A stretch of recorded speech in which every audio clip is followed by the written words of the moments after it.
사업 실패로 인한 일반 주주들에 대한 책임으로서는 자유롭죠. 가족주주 1인당 1억 미만의 증여이익이 생긴 대표님 40%, 사모님 30%, 손자녀한테 조금씩 줍니다. 사실 세금적인 측면에서는 그렇죠. 최적이 아니죠.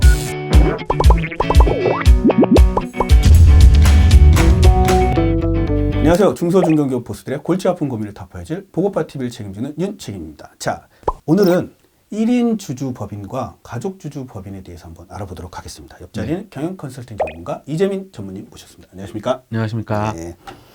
저희가 중소기업을 보면 대부분이 1인 법인 아니면 가족 법인 아니겠습니까? 그렇죠. 네네. 네. 그래서 오늘은 이 둘을 좀 비교를 해보고 네. 자, 회사의 지분 구조를 어떻게 하는 게 좋을지 한번 살펴보도록 하겠습니다. 네네. 네네. 자, 먼저 가업 운영 시기, 그 다음에 가업을 정리, 뭐 승계가 될 수도 있고, 뭐 매각이 될 수도 있겠죠. 그 다음에 이제 이러면 안 되겠지만, 뭐 사업을 좀 실패했을 때, 요 세 가지를 좀 경우를 나눠서 네. 비교를 해보도록 하겠습니다. 네. 자, 우선 가업 운영 시기 중에서 이제 가장 큰 게 법인 이익금 환원이지 않겠습니까? 그렇죠. 네네. 네. 그 중에서 이제 배당을 가지고 한번 비교해 보도록 하겠습니다. 네. 예를 들어서 네. 대표 1인 주주인 상황과 네. 대표와 제 자녀 2명, 총 네. 3명의 주주가 있는 상황을 놓고 네. 한번 배당에 대해서 비교를 한번 네네네. 해보겠습니다. 네네. 1인 주주 배당을 하면 네. 법인에서 3억을 배당을 하면 소득세로 대략 7,700 정도, 그러면 25.7% 정도 아마 될 겁니다. 이 정도 세금이 나오는데 만약에 가족 주주 3인으로 해서 지분율을 똑같이 갖고 있다라고 네. 했을 때 그렇죠. 그럼 1인당 1억씩 배당하는 거잖아요. 그렇죠. 1억씩 배당을 한다면 1인당 소득세는 약 1,540만 원, 네, 15.4% 정도 나올 텐데 배당 소득세 구조는 2천만 원까지는 15.4%고요. 그다음에 초과분에 대해서는 종합소득세로 넘어가는데 다른 소득이 없다는 가정하에서 네. 배당 소득만 갖고 만약에 1억 정도까지 하신다고 해도 네. 우리가 이제 그로스업이라는 제도가 있습니다. 배당을 받는 그 재원은 기본적으로 법인세를 낸 그렇죠. 이미 세금을 낸 거잖아요. 맞아요. 한 번 세금을 낸 거잖아요. 그런데 이거에 대해서 배당 소득세를 또 내는 상황이 생기거든요. 그러니까 이중과세 문제가 있습니다. 맞아요, 맞아요. 그래서 이중과세 조정이라는 항목을 통해서 대략 1억까지는 15.4%로 끝납니다. 그러면 이렇게 나눠서 절세한 거를 따져보면 대략 3천만 원이죠. 네네. 그러면 이게 예를 들어서 배당을 10년간 꾸준히 3억씩 3명한테 했다고 보시면 엄청난 거네. 네, 3억을 그냥 절세할 수 있는 거죠. 거네요. 네, 합법적인 절세가 일어날 수 있습니다. 이렇게 나눠서 네. 배당을 하면 자녀들한테 네. 뭐 어떤 좋은 점이 있을까요? 방금 말씀드린 대로 배당 소득에 대한 절세 효과는 당연히 있는 그렇죠. 거고요. 배당을 본인이 3억을 받아서 애들한테 1억씩 매년 주면 증여세도 엄청날 겁니다. 네. 그런데 미리 주식을 증여를 한 다음에 배당을 받게 되면 증여세만큼은 세이브할 수 있죠. 그리고 주주를 뭐 자녀나 배우자로 했을 때 동일하게 그분들에 대한 소득을 만들어주는 거죠. 그렇죠. 우리가 이제 자금 출처라고 부르는데 PCI라고 하죠. 그래서 본인이 어떤 나중에 결혼을 하거나 뭐 집을 한 채 만들거나 전세 자금을 댈 때 자녀 이름으로 자녀가 배당을 받은 소득이 있으면 자금 출처가 확실하기 때문에 그렇죠. 문제가 생기지 않죠. 각종 자산을 구입할 때 자금 출처 그 재원 확인이 되니까. 그렇죠. 그리고 본인 이름으로 자녀분이나 배우자 명의로 이제 법인을 설립할 수도 있고요. 그거에 대한 자금 출처도 당연히 되는 거고 법인을 나중에 세우고 나면 네. 증여세가 없는 법인 주주 차등 배당을 할 수 있습니다. 그렇죠. 네, 요즘 많이 이제 핫하게 떠오르고 있는데요. 예를 한번 들어볼까요? 네네네. 네, 법인 이제 부모님이 경영하시는 네, 그 법인이 하나 있습니다. 네. A라고 하고요. 자녀분들하고 또는 대표님 배우자 자녀 1, 2가 네. B라는 법인을 미리 만들어 놓습니다. 물론 법인이 미리 있어야 되겠죠. 이 법인이 A 법인의 지분을 10% 정도 가지고 있다. 네, 갖고 있고 대표님이 A 법인의 90%를 지분을 확보하고 있다. 9대 1인 거네요. 네, 맞습니다. 9대 1로 갖고 있다. 그리고 법인 B의 지분율은 네 분이 전부 25%씩 각각 25%씩 동일하게 갖고 있다. 네. 법인 A에서 5억 배당을 하면요. 원래는 지분율대로 그쵸, 9대 1로 9대 1로 해가지고 뭐 4.5억, 네네. 0.5억 이렇게 네네네. 해줘야 되잖아요. 맞아요. 그렇게 하지 않고 대표님께서 1억 받고 4억을 법인에다가 배당을 합니다. 네. 네, 그럼 법인은 그 배당이 대표님과 자녀분들 또는 가족분들한테 25%씩 있으니까 사실상 1억씩 배당을 한 효과가 생기는 거죠. 그렇죠. 네. 법인주주 차등 배당을 할 때는 특정 법인하고 거래를 하게 되잖아요. 네. 그럼 특정 법인 거래에 따른 이익의 증여, 원래 증여세를 내야죠. 네, 문제가 있는데 네. 그때는 증여세를 당연히 부과를 하게 그렇죠. 되거든요. 그런데 이제 여기서 따질 때 증여 이익이냐 아니냐를 볼 때 주주당 1억 미만으로 받느냐, 요게 달라지거든요. 아. 그래서 가족주주 1인당 1억 미만의 증여이익이 생기도록 그리고 만 1년 단위로 해야 됩니다. 네. 네, 요게 만 1년이 아니면 합산되기 때문에 주의해야 되는 문제가 있고요. 이거 한마디로 지금 같은 예를 들었을 경우에는 어쨌든 1억, 4억을 배당해서 그 비법인이 네 분이 똑같이 1억씩 하면은 어쨌든 이런저런 계산을 하면 1억 미만으로 이제 네, 배당이 될 맞습니다. 거 아닙니까? 네, 맞습니다. 그럼 그 부분은 증여세가 없이 그냥 배당이 되는 거네요. 네, 배당이 되는 거죠. 오. 물론 이제 그 4억이라는 그 배당을 받은 법인 B는 네, 법인세는 내야 되죠. 그렇죠. 법인세는 네. 내야겠죠. 네, 그래도 충분히 활용 가치가 있는 거죠. 네 맞습니다. 그러니까 1인 주주였다면 할 수 없는 1인 주주 그냥 제가 다 받고 제가 세금 내고 그러는 거잖아요. 그렇죠. 절세 활용 범위에 대한 그 폭이 엄청 좁은 거잖아요. 본인이 받아서 가족들한테 뭘 해주려고 하시면 증여세 문제가 그쵸. 반드시 따라붙기 때문에 맞아요. 네, 너무 힘들어질 겁니다. 이제 기업을 운영하는 시기에서는 이렇게 이익을 분배하고 이익을 가져가는 이제 환원의 중점이라면 자 이제 가업을 정리하는 시기 보통 이제 뭐 양도가 될 수도 있고 네, 가장 많이 하는 게 이제 가업 승계겠죠. 네, 네, 네. 자, 예를 들어서 가업 승계 상황 시에 가족법인은 어떤 좋은 점이 있을까요? 가족법인은 미리 지분 분산을 해서 주식수, 그러니까 본인이 갖고 있는 부모님이 갖고 있는 승계 대상 주식수가 감소를 했겠죠. 그렇죠. 그러니까 당연히 상속 재산도 줄어들었겠죠. 절세 효과가 네, 있겠네요. 그러니까 상속세 절세 효과가 하나 있을 거고요. 네. 또는 꾸준한 배당을 통해 가지고 보통 배당을 하고 나면 네. 이제 회사 총 가치, 이제 순자산 가치가 있거든요. 순자산 가치가 배당 금액의 40% 정도 감소합니다. 통상적으로. 네, 맞습니다. 통상적으로 그렇게 감소하고요. 부동산 과다법인 뭐 50% 이상, 80% 이상 있잖아요. 네네네. 네, 이렇게 될 때는 60%까지 네, 회사 총 가치가 감소할 수 있고요. 자, 그러면 이거는 가업 승계 시인데 그러면 만약에 매각이다. 네. 매각하거나 청산 시에는 네. 어떤 좋은 점이 있을까요?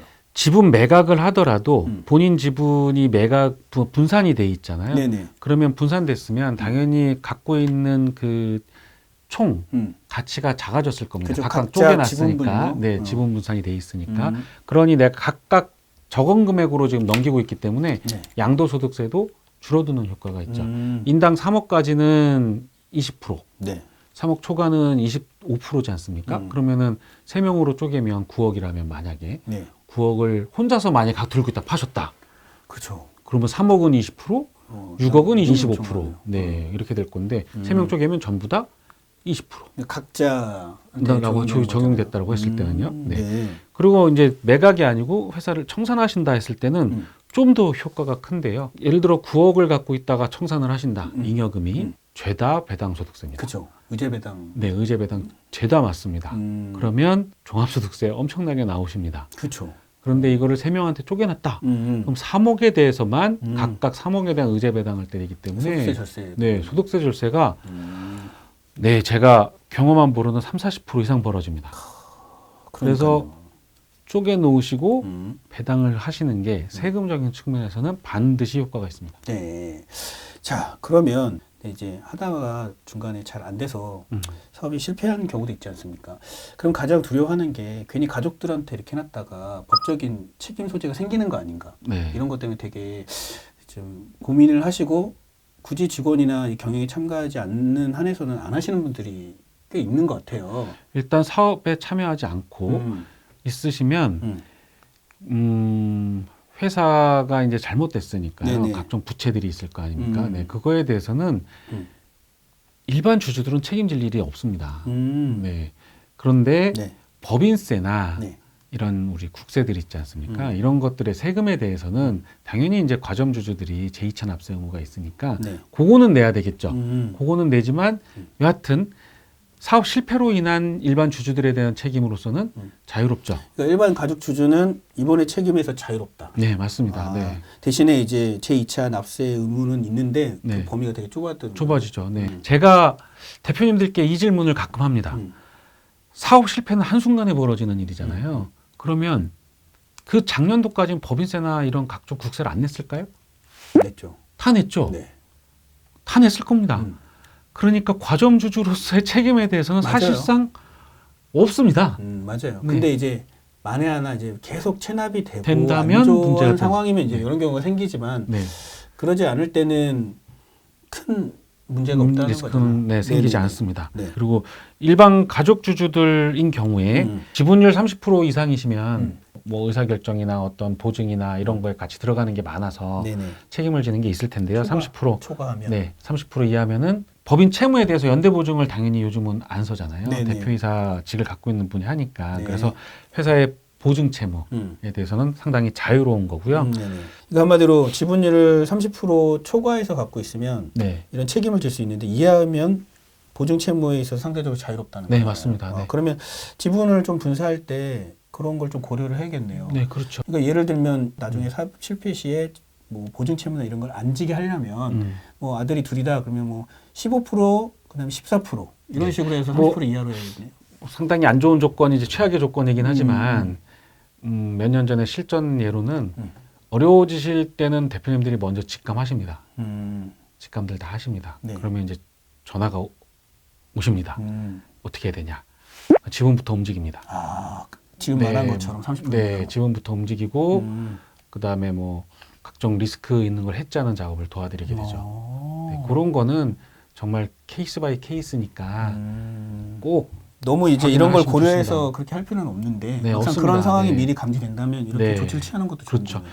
일단 사업은 잘 되시고 운영을 하시려고 하는 거기 때문에 적극적인 절세를 받는 게 맞다고 생각합니다. 자, 이제 가장 궁금해하실 게 그러면 어떻게 지분 분산을 해야 되냐 이런 게 좀 궁금하실 것 같아요. 우선 회사 경영상 적정 지분 구조는 예를 들어서 어떻게 있을까요?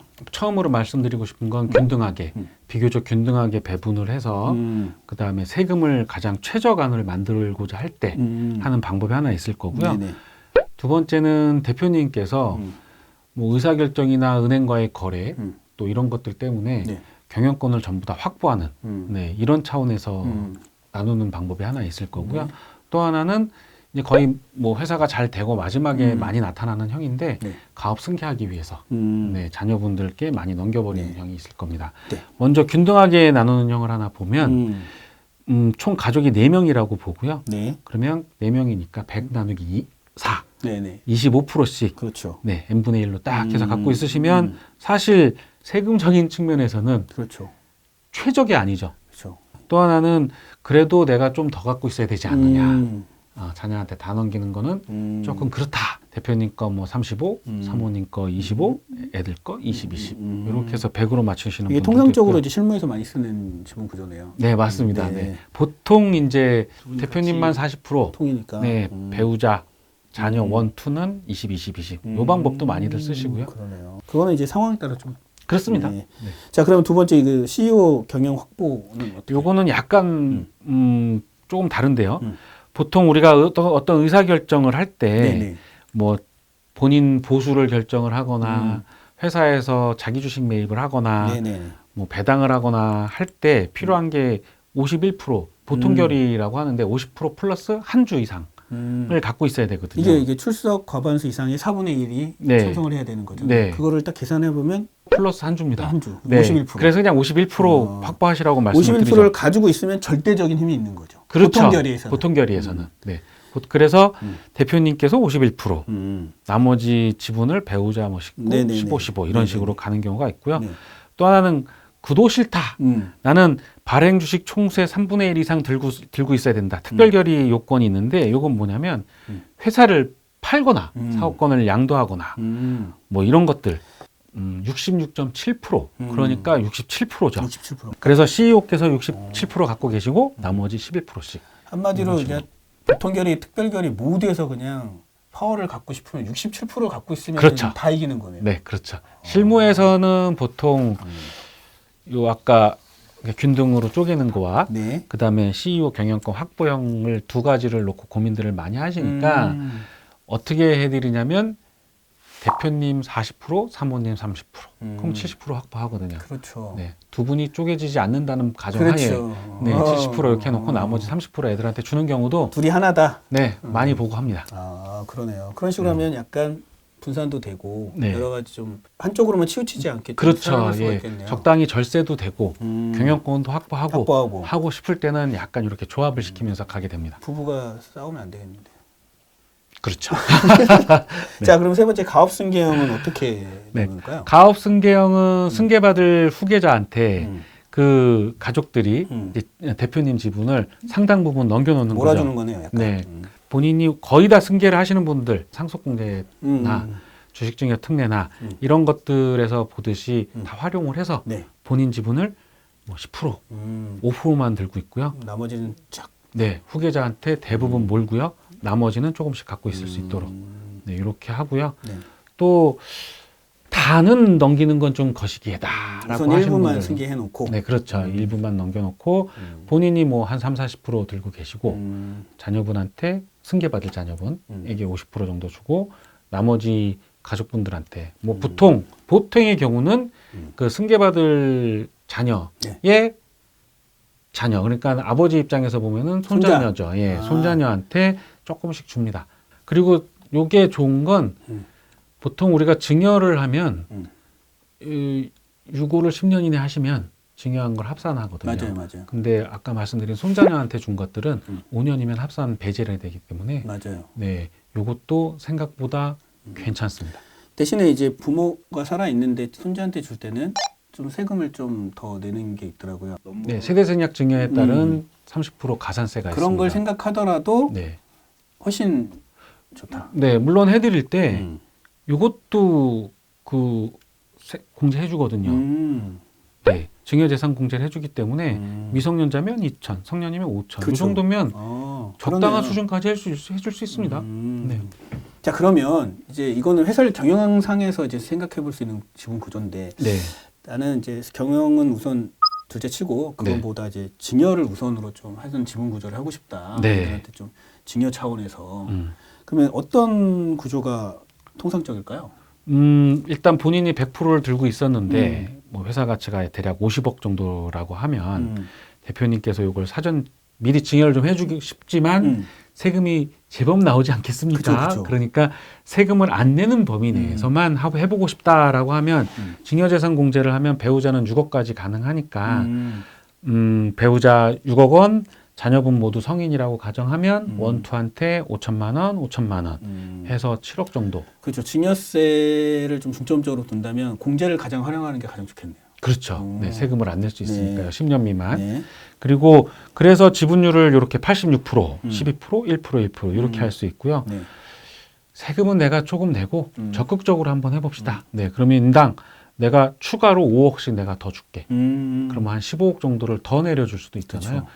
5억에 대한 증여세는 20%니까요. 1억. 1억에 1천만 원 공제해 주니까 9천만 원이거든요. 그러면 9천만 원 곱하기 3명이면 2억 7천. 네. 내가 2억 7천 정도는 부담하고 그리고 나서 넘겨주겠다. 네. 그러면 지분율이 56%, 22%, 11%, 11% 이렇게 되고 네네. 대표님들께서 가끔 묻습니다. 그럼 야, 제가 지금 증여세 낼 돈이 없는데 배당해드리죠.